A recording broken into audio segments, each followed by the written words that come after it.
三个和尚。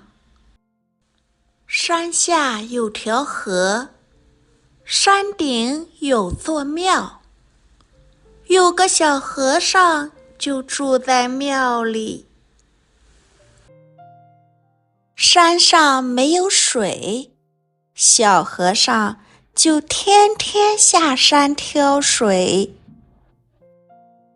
一天，庙里来了个瘦和尚，两个和尚都不愿意去挑水，他们吵了起来，谁也不让谁。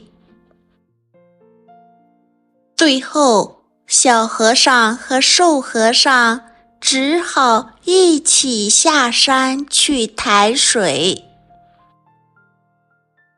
过了几天，又来了一个胖和尚，他说：“我累坏了，你们两个快去抬水。”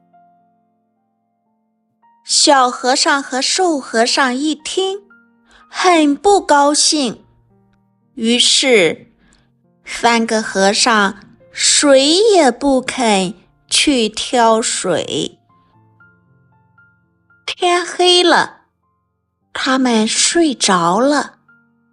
一只小老鼠啃倒蜡烛，燃起了火，把布幔烧着了。